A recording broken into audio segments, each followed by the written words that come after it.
Want to study in Germany? Then Excella is the best option. Admissions with scholarships available. Call 9881 96666. ఆడపిల్ల తన గర్భవతిగా ఉన్నప్పుడు తనకు పుట్టే బిడ్డ అందంగా చందమామలాగా ఉండాలని, గుమ్మడి పండులా ముద్దుగా బొద్దుగా పుట్టాలని ఆశపడుతూ ఉంటుంది. ఇది సర్వసాధారణం. ఓ తల్లి కూడా అదే విధంగా ఆశపడుతుంది. కానీ ఆమె ఆశ అడియాసలు చేస్తూ ఆమె బిడ్డ పుట్టుకతోనే అనారోగ్య సమస్యతో పుట్టాడు.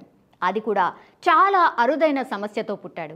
ఎవరైనా ఆ పిల్లాడిని చూస్తే భయపడేలా అతని ముఖం ఉంది. అసలు ఇంతకు ఆ పిల్లాడు అలా ఎందుకు పుట్టాడు? పిల్లాడుకున్న సమస్య ఏంటి? ఇప్పుడు చూద్దాం. హర్యానా రాష్ట్రం గురుగ్రామ్లో ఓ వ్యక్తి నివసిస్తూ ఉంటాడు. ఇతను ఐటీ సంస్థలో పనిచేస్తూ ఉన్నాడు. ఇతని భార్య 4 ఏళ్ల కిందట మగ పిల్లాడికి జన్మనిచ్చింది. అయితే పిల్లాడికి మిడ్లైన్ ఫేషియల్ క్లెఫ్ట్ సిండ్రోమ్ అనే వింత వ్యాధి ఉందని వైద్యులు నిర్ధారించారు. ఈ సమస్య 10 లక్షల మంది పిల్లల్లో ఒకరికి మాత్రమే వచ్చే అరుదైన వ్యాధి.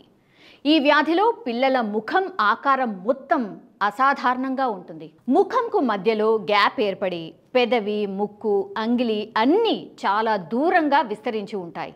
కళ్ళు దాదాపు చెవులు ఉన్నంత దూరంలో ఉంటాయి. ఈ సమస్య వల్ల పిల్లాల్లో మానసిక సమస్యల నుండి దృష్టి సంబంధ సమస్యలు, మాట్లాడడం, ఆహారం తీసుకోవడం ఇలా ప్రతి విషయంలో చాలా ఇబ్బందులు ఎదురవుతూ ఉంటాయి.